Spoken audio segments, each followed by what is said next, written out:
Welcome back to our channel friends. मैं आप सबका अपने चैनल स्टॉक्स वाले पे बहुत स्वागत करता हूँ। मोडस्टी फिल फैमिली डेफिनेटली मुझे सब पता है कि शाम को हमारी एक वीडियो आती है स्टॉक फटाफट या फिर न्यूज़ फटाफट, जहाँ पे वीडियो एक चर्चा ने कौन स्टॉक में क्या न्यूज़ आ रही है और क्या बेस्ट बैंक लेवल इमर्ज हो रहा है। इतना फ्रेंड्स आपके लिए होमवर्क करके लाता हूँ। रिक्वेस्ट है वीडियो के एंड तक बनने को। आज के दिन बहुत बड़ी बड़ी अपडेट्स हैं। चैनल फर्स्ट टाइम होंगे सब्सक्राइब कर सकते हैं इस तरह की क्वालिटी कंटेंट को सबसे पहले एक्सेस करने के लिए। Now without delaying any for time let's begin. इस बात की जाए बाजार की एट द एंड में थोड़ी सी प्रॉफिट बुकिंग हमें देखने को मिली, बट मैं ईगरली वेट कर रहा था कि आज के दिन एफआईएस और डीएस कैसा परफॉर्म कर रहे हैं। तो जी इस मार्केट में भले ही थोड़ी सी गिरावट क्यों ना हमें देखने को मिले, बट 2 दिन से जो एफआईएस बेच रहे थे थोड़ा ही बेच रहे थे। लेकिन यस, आज के दिन कारोबार की बात की जाए 600 करोड़ के आसपास दोस्तों उनकी तरफ से थोड़ी सी बाइंग पुश होते हुए देखने को मिल रही बात डीएस की तरफ से हमें वही 450 करोड़ के आसपास थोड़ी सी बाइंग देखने को मिल चुकी है। ऑफकोर्स अगर आप देखें अभी भी आधा महीना बाकी होता हुआ देखने को मिल रहा है, तो ऑफकोर्स जो आंकड़े हैं वो तो बहुत ही पॉजिटिव हमें देखने को मिल रहे हैं। बिकॉज सिलेक्टिव स्टॉक में भले क्यों न रैली हमें देखने को मिले, बट यस इस बात की तो हमें जो झलक देखने को मिल रही है कि एफआईएस एटलीस्ट मार्केट में नेट सेलर बनते हुए दिखाई नहीं दे रहे हैं, जहाँ पे गैस अभी भी उनकी तरफ से हमें ऑलमोस्ट अगर आप देखें 13,000 करोड़ के आसपास परचेस होता हुआ देखने को मिल रहा है। डीएस अगर आप देखें जो गैप है ये बहुत बड़ी हमें देखने को नहीं मिल रही। एक समय क्या जो डीएस गैप था 10,000 करोड़ 9,000 करोड़ के आसपास हो चुका था, लेकिन अभी के टाइम में ये बहुत ही कम गैप देखने को मिल रहे हैं। बीच में गैस अभी तक डो जोन्स ओपन नहीं हुए अमेरिकन बाजार, लेकिन ये जो डो का फ्यूचर्स है हमें 200 अभी के टाइम में नेगेटिव इंडिकेट कर रहा है। अगर आप देखें 350 पॉइंट 400 पॉइंट के आसपास फॉल विटनेस होते हुए देखने को मिले डो के फ्यूचर्स में। तो बहुत ही हाई चांसेस हैं कि आज हमें गैप डाउन ओपनिंग यूएस बाजार में देखने को मिल रहा है। बिकॉज अगर आप आंकड़े देखें 1-1.25% डाउन ज़रूर है। उनका रीज़न दोस्तों, अगर आपने मेरी फर्स्ट वीडियो नहीं देखी तो प्लीज़ जाके चेक करें, और उस वीडियो में कैसे कैच हैं जब तक आप उस वीडियो को देखेंगे नहीं आपको समझ में नहीं आएगा। मैं लिंक दोस्तों कमेंट बॉक्स में पिन कर दूंगा, आप जाकर उसको ज़रूर देखें।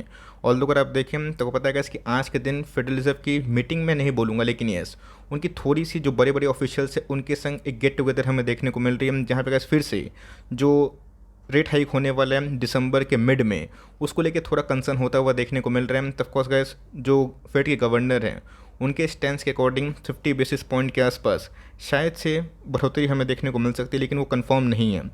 वो ये बोले हैं कि आने वाले कल में अगर इंटरेस्ट रेट तभी बहुत एग्रेसिवली हाइक होगा जब तक इन्फ्लेशन काबू ना हो जाए। लेकिन इसी बीच में गैस एक और ऑफिशियल की तरफ से दर पे थोड़ा सा बयान बजे उल्टा देखने को मिल रहा है, जिसकी वजह से हमें डो में थोड़ी सी प्रॉफिट बुकिंग देखने को मिल चुकी है। गवर्नर की बात की जाए कुछ और बोल रहे हैं, बट ये अगर आप देखें सेंट लुइस फेडरल रिजर्व के प्रेसिडेंट क्या नाम है जेम्स बुलार्ड हमें दोस्तों देखने को मिल रहा है थर्सडे के दिन। उनके अकॉर्डिंग अगर आप देखें the policy rate is not yet in a zone that may be considered sufficiently restrictive. तब देख सकते हैं कि साफ साफ उन्होंने बताया है कि अभी भी हम लोग उस कंडीशन में नहीं पहुंचे हैं जहां पे बहुत जल्दीबाजी में बोलना कि 75 बेसिस पॉइंट से 50 बेसिस पॉइंट पे रेट हाई कम हो जाएगा, ये थोड़ी जल्दीबाजी होगी। बिकॉज इनकी पूरी फोकस अभी के टाइम हाई इन्फ्लेशन को कंट्रोल करने की है। ऑल्दो हमारे सामने आंकड़े तो बहुत ही पॉजिटिव देखने को मिल रहे हैं, बट मैंने क्या बताया कि दो अलग अलग लोग की दो अलग अलग कमेंट्री हमें देखने को मिल रही है। हमें भरोसा किस पे करना है? हमें जेरोम पावेल भरोसा करना है, बिकॉज वो फाइनल जो कमेंट्री है उसको पेश करेंगे हम, तो देखते हैं कि इसकी रात भर में क्या डेवलपमेंट होती है। बहुत ही लेट नाइट अगर कुछ न्यूज़ आएगी तब कोर्स का इसमें कल के दिन उसको ज़रूर से कवर करूँगा। बाजार की बात की जाए पिछले कुछ समय से निफ्टी में तेज़ी तो है, सेंसेस में तेज़ी तो है, लेकिन यस पोर्टफोलियो उतना तेज नहीं भाग रहा है। तब कोर्स का सारे के सारे स्टॉक्स अभी एक टाइम नहीं भाग रहे हैं। मैक्सिमम दोस्तों इस कंपनी में इन्वेंट्री का बहुत ही ह्यूज लॉसेस हमें देखने को मिल रहे हैं। उन सब कंपनी में काफ़ी स्ट्रगल वाला माहौल क्रिएट होता हुआ देखने को मिल रहा है। तो अगर आप देखें दोस्तों तो हमारा जो वायदा बाजार है वो नेगेटिव पॉइंट इंडिकेट कर रहा है। बीच में गैस एक स्टॉक में 90% के आसपास एक्यूमुलेशन हमें देखने को मिल रही है। स्टॉक की बात की जाए 1 साल लो के आसपास आ चुका है, लेकिन यस इसमें पिछले कुछ समय से गैस अच्छी खासी एक्यूमुलेशन हमें देखने को मिल रही है, जहाँ पे 3,11,000 शेयर्स ट्रेड हुए हैं।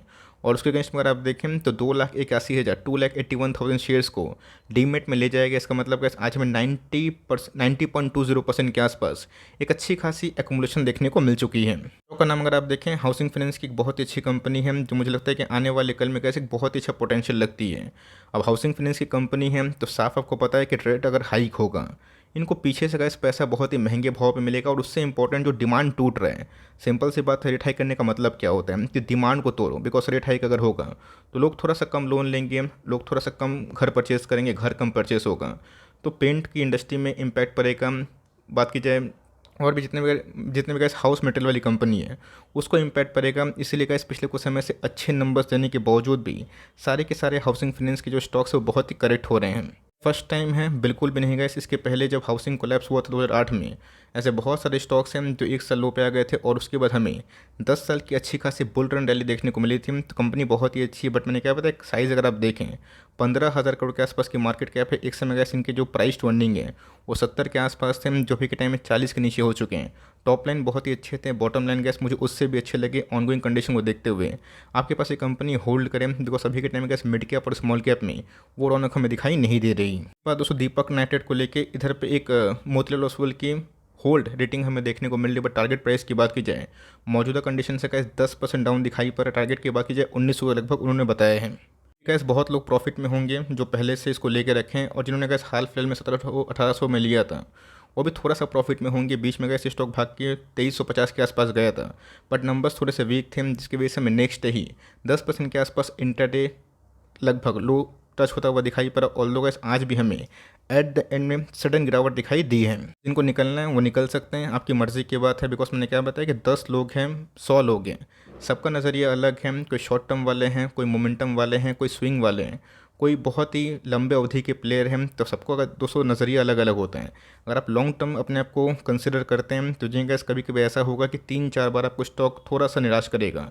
आप 10% प्रॉफिट में होंगे, फिर वो गिर के 5% डाउन हो जाएगा, फिर वो भाग के 15% प्रॉफिट में आएगा, फिर गिर के 2% डाउन हो जाएगा, फिर वो भाग के 10% अप होगा। तो आप सोचेंगे अरे यार काश मैंने उस टॉप पे प्रॉफिट को बुक कर लिया होता। लेकिन दोस्तों जब स्टॉक ब्रेकआउट देता है 50%, 60% डबल कब हो जाता है तो समझ में नहीं आता। तो अभी के टाइम में गैस पूरे के पूरे केमिकल इंडस्ट्री में एक डाउन ट्रेंड हमें देखने को मिल रहा है। बिकॉज ये एंटिसिपेशन मार्केट में है कि आने वाले 6 महीना में इनके इनपुट कॉस्ट और भी हाई हो सकते हैं। तो ऑफकोर्स गैस कंपनी अच्छी है मेरे हिसाब से। अगर आप लॉन्ग टर्म इन्वेस्टर हैं, इन सब स्टॉक में धीरे धीरे एकोमुलेशन कर आपके पास करेज नहीं है, पेशेंस नहीं है, आप पैसे नहीं बना पाएंगे। बट कंपनी की बात कीजिए फंडामेंटली बहुत ही अच्छी है। येस, टॉप लाइन बहुत ही अच्छे थे, बॉटम लाइन खराब थे, रीज़न साफ आपको पता है। तो आपकी मर्जी दोस्तों, मैं तो इसको होल्ड करूंगा।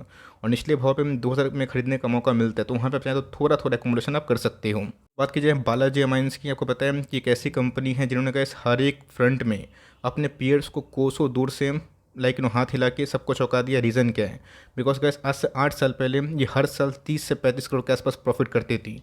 बट अभी के टाइम में गैस कंपनी जो ग्रोथ विटनेस करी है, टीटीएम की बात की जाए अब जाके चेक करिएगा, ऑलमोस्ट 500 करोड़ के आसपास प्रॉफिट हमें देखने को मिल रहे हैं। इस क्वार्टर के नंबर्स भी काफ़ी हेल्दी थे और स्टॉक 3600 के आसपास गया था, 3600 के आसपास। उसके बाद उस बार आप देखें तो हमें एक डिक्लाइन देखने को मिल रही है। तो नंबर्स क्या बहुत ख़राब थे? बिल्कुल नहीं। बट सेंटीमेंट अभी के टाइम में केमिकल इंडस्ट्री को लेके काफ़ी नकारात्मक है।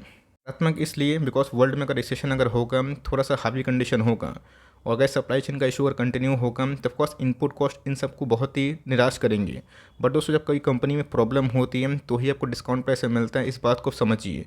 सारा चीज़ अगर अच्छा रहेगा तो स्टॉक लाइफ टाइम हाई पर रहेगा। यहाँ पे क्या था, क्रूड के प्राइस बहुत सस्ते थे, स्टॉक बहुत अच्छा परफॉर्म कर रहा था, हर बार इनके मार्जिन बहुत ही बढ़ रहे थे। आज क्रूड के प्राइस ऑलमोस्ट $100 के आसपास है, इन्वेंट्रीज का सामना सबको करना पड़ रहा है। तो कंपनी ने गैस इधर पे एक बहुत ही इंपॉर्टेंट लेवल को तोड़ा है, 3000 का इंपॉर्टेंट सपोर्ट लेवल को। तो आने वाले कल में गैस अगर ये 2850 का लेवल सस्टेन नहीं कर पाएगा तो इसमें गैस 2600 के आसपास भी लाइक जो गिरावट है वो देखने को मिल सकती है। बट अगर आप लंबे अवधि के प्लेयर हैं, कंपनी फंडामेंटली अच्छी है, बहुत ही कैश रिच बिजनेस मॉडल है, बहुत ही हाई आरओसी आरओई है। अमाइंस के बिजनेस में लॉन्ग टर्म ग्रोथ है, कंपनी कैपेक्स जो प्लान है वो भी इनको सपोर्ट कर सकता है। तो इस कंपनी पर फोकस करें और इसमें और अल्केमिस्ट में अगर आपने लिया है, निवेश किया है, तो आप देख सकते हैं कि पूरे इंटायर इंडस्ट्री में केमिकल को लेकर वो बूम नहीं है।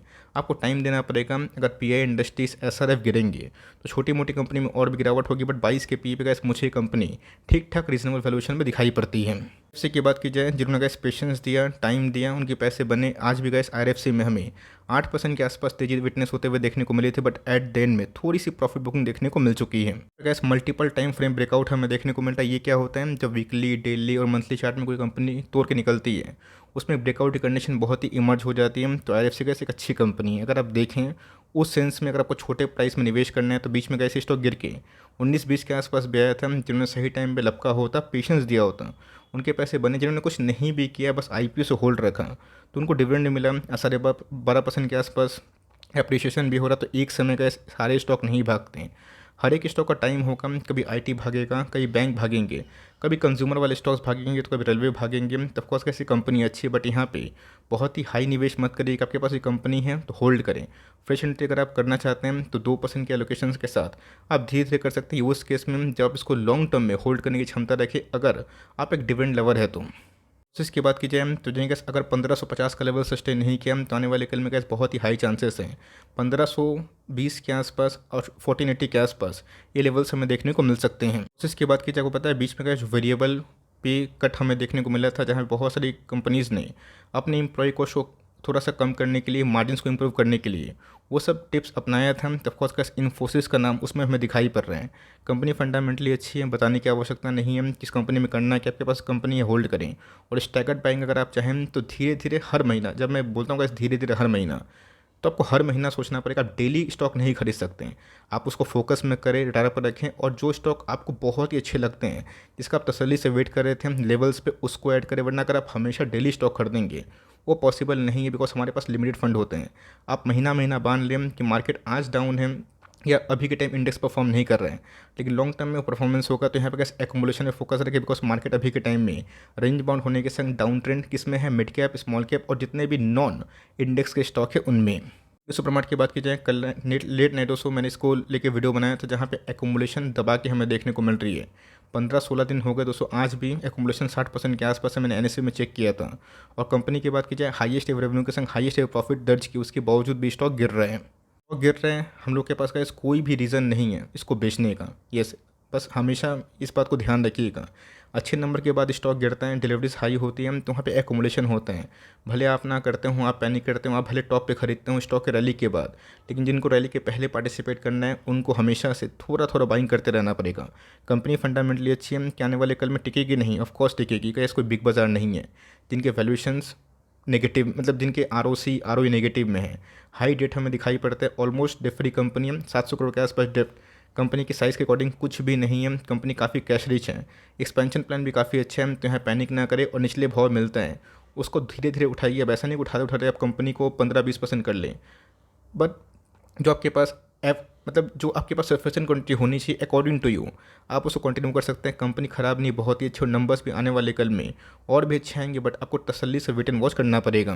कल की बात की जाए, इनके नंबर से बहुत ही अच्छे थे, बट उसके बावजूद भी कैसे स्टॉक प्राइस में ऐसा कोई बड़ी उछाल दिखाई नहीं दे रही है। दोस्तों सारे स्टॉक्स में वही हमें देखने को मिलता है, जिनके नंबर्स अच्छे आ रहे हैं वो भी गिर रहा है, जिनके नंबर्स खराब आ रहे हैं वो भी हमें दिखाई पड़ रहा है गिरते हुए। कि सारे के सारे गैस, मैंने जितने लोगों से बात किया सबके पोर्टफोलियो में भी वही विटनेस होता हुआ देखने को मिल रहा है। मेरे पोर्टफोलियो में कैसे यही हो रहा है, बट इसका मतलब ये नहीं कि आप कंपनी ख़राब होल्ड किए हैं। कभी कभी फंडामेंटली अच्छी कंपनी भी अंडर परफॉर्म करती है, बिकॉज सिलेक्टिव स्टॉक्स में ही तेजी है। इस बात को आप समझिए। कंपनी के अर्निंग्स खराब होते हैं तो मैं आपको बोलता कि वेट एंड वॉच करिए, बट कंपनी की अर्निंग्स सही है, गाइडलाइन सही है, तब ज़रूर उसको कंटिन्यू कर सकते हो। कल की बात की जाए, इनके अर्निंग्स ख़राब थे, रीज़न क्या है, इन्वेंट्रीज। इनके अर्निंग्स ख़राब थे, सुप्रीम के ख़राब थे, प्रिंस के खराब थे, फिनलो से ख़राब थे, अपोलो पाइप से ख़राब थे, और इसी की वजह से गैस ये भी गिर रहे हैं। जिनके नंबर्स अच्छे हैं वो भी गिर रहे हैं, और जिनके नंबर्स ख़राब है वो भी गिर रहे हैं। ऐसा लगता है गैस कि इस गिरावट में आप अपॉर्चुनिटी ढूंढ सकते हैं उन सब कंपनी पे जो मार्केट लीडर है, बिजनेस मोड क्रिएट करते हैं। रिस्क लेना चाहते हैं तो छोटी कंपनी में निवेश करिए, रिवॉर्ड हाई मिलेगा, बट अगर आपको रिस्क नहीं लेना है, इन सब कंपनी में फोकस करिए। बीच में गैस स्टॉक गिर के 1600 के आसपास आया था और भाग के 2600 के आसपास भी गया था। तो कंपनी फंडामेंटली अच्छी है, बट येस अभी के टाइम कैसे बता पाना कि कब तक इनके जो इन्वेंट्री से पूरे चले जाएंगे, कंपनी का जो प्रॉफिट है पहले ऐसा हो जाएगा, ये बहुत ही क्विकली बता पाना बहुत ही मुश्किल है। बट कंपनी ने साफ से बताया Q3 के नंबर्स भी चैलेंजिंग होंगे, पाइप एंड पीवीसी का बिजनेस, लेकिन उसके बाद कंपनी ठीक ठाक ट्रैक पे आ सकती है। फूड की बात की जाए, ब्रेकआउट हमें देखने को मिलता है, बट आज भी हमें एक अच्छी खासी उछाल देखने को मिली। हाई की बात की जाए वही हमें 634 के आसपास दिखाई पड़ा, और उसके बाद हमें एक शार्प फॉल दिखाई ज़रूर दिया है। और दोस्तों कंपनी में हमें देखने को मिल रहा है, और जिन्होंने 18 महीना होल्ड किया उनके पैसा भी के टाइम बनते हुए देखने को मिल रहे हैं। तो यहाँ पे कैसे 570 के आसपास आते हैं, थोड़ा सा फ्रेश इन्वेस्टमेंट करने का प्लान कर सकते हैं। 550 के नीचे आते हैं तो अच्छी लेवल्स होगी, जहाँ पे आप धीरे धीरे इस कंपनी को कंटिन्यू करें। कंपनी छोटी है तो रिस्की होगी, तो ऑफकोर्स रिवॉर्डिंग भी होगी। लॉन्ग टर्म के नज़रिए से होल्ड करें, बिकॉज इसके पहले जब हमने बताया था वहाँ से गैस स्टॉक में 70-80% के आसपास रैली हो चुकी है। कंपनी की बात की जाए, सीवियर इन्वेंट्री गैस इनको ही फेस करना पड़ रहा है। मैंने इनका देखा कि जो स्पेशलिटी केमिकल है उनके टर्म्स में गैस जो मार्जिन से बहुत डिटोरेट हुए हैं, बिकॉज इनकी जो रॉ मटेरियल्स हैं वो अंतर्राष्ट्रीय मार्केट में गैस काफ़ी महंगे हो चुके हैं। तो गिर सकता है 270 के आसपास गए, जहाँ पे फ्रेश ब्रेकआउट हुआ था वो लेवल इसमें ऐड करने की सही रणनीति हो सकती है। ऐसा अगर आपके पास सफिशिएंट क्वांटिटी से होल्ड करे, वरना अभी के टाइम में सारे के सारे केमिकल कंपनी कर रहे हैं। चाहे वो SRF की बात की जाए, आरती की बात की जाए, विनाती की बात की जाए, सब में हमें गिरावट देखने को मिल रही है। आरती की बात की जाए तो नहीं, आरती इंडस्ट्रीज में भी हमें 3.5% के आसपास फॉल विटनेस होता हुआ देखने को मिला। ऑल्दो जो मैनेजमेंट की कमेंट्री थी वो तो पॉजिटिव थी, बट यस पिछले कुछ समय से गैस इसमें जो डाउन ट्रेंड है ये कंटिन्यू होता हुआ दिखाई दे रहा है। पहले भी गैस मैंने बेंजीन टोलिन के ऊपर एक वीडियो बनाया था, बताया था कि 1 साल का जो प्रॉस्पेक्ट है इनके लिए नेगेटिव है, कंपनी बहुत ही ग्रोथ नहीं करेगी। बट यस इस क्वार्टर में क्या जो फार्मा इंडस्ट्री के रेवेन्यू थे और प्रॉफिट थे वो दर्ज होते हुए देखने को नहीं मिल रहे हैं। तो कंपनी गैस ऑलरेडी अपने एमओएस के लेवल पे आ चुकी है। और ध्यान रखिएगा इस प्राइस को आप जज ना करें, बिकॉज यहाँ पे गैस फार्मा लैब का जो शेयर है वो ऐड होता हुआ देखने को नहीं मिल रहा। अगर आप उसको हटा के जज करें तो प्राइस एडजस्ट होता हुआ देखने को मिल रहा है। तो कंपनी अच्छी है फॉर लॉन्ग टर्म, इसको आप ज़रूर कंटिन्यू कर सकते हो। ये गैस एक माइक्रो कैप की जो पिछले कुछ समय से बहुत धूम मचाया, इसका नाम है निखिल एडहेसिव। बहुत लोगों ने कमेंट किया था कि सर स्टॉक ने बहुत पैसे बना के दिए तो फ्रेश बैंक लेवल कहाँ हो सकती है। में कैसे कॉर्पोरेट इवेंट हमें दिखाई पड़ा था जहाँ पे स्टॉक टुकड़ों में बढ़ गया था, वरना कैसे स्टॉक 1800-2000 के आसपास भी गया था। और अभी के टाइम अगर आप देखें 200 के चढ़ने के बाद 162 के आसपास मिल रहे हैं। तो मेरा सामान्य है कि 140 का है तो वेट एंड वॉच कर सकते हैं। वहाँ पे गैस इसको लाइक वीकली चार्ट पे एक सपोर्ट मिलता हुआ देखने को मिल रहा है। तो कंपनी अच्छी है बट माइक्रो कैप है, 750 करोड़ के आसपास की मार्केट कैप है, बट अर्निंग्स काफ़ी अच्छी दिखाई पड़ रही है। एडहेसिव का मतलब क्या होता है, वो जो गोंद या फिर जो फेविकॉल टाइप वाले बिजनेस होते हैं वही हमें दिखाई पड़ते हैं। तो पिडिलाइट गैस एक रिस्क फ्री कंपनी है। अगर आपको रिस्क नहीं लेना है तो उस कंपनी में फोकस करें। अगर आप बहुत रिस्की ट्रेडर है, इन्वेस्टर है, तब चाहे तो 140 से थोड़ी थोड़ी शुरुआत कर सकते हैं। और कैसे कभी भी 140 से नीचे लुढ़का 132-35 के आसपास मिलते हैं, तो वहाँ पे थोड़ी सी क्वांटिटीज़ को ऐड अप और भी कर सकता है। आई होप मेरा एफर्ट आपके लिए हेल्पफुल है, कंटेंट सही लगा प्लीज़ लाइक करिएगा। चैनल फर्स्ट टाइम होंगे सब्सक्राइब करके बेल आइकन को प्रेस करना भी ना भूलिएगा। तो गाइस मिलते हैं जल्दी ही, तब तक के लिए bye. Thanks for listening friends, God bless you all.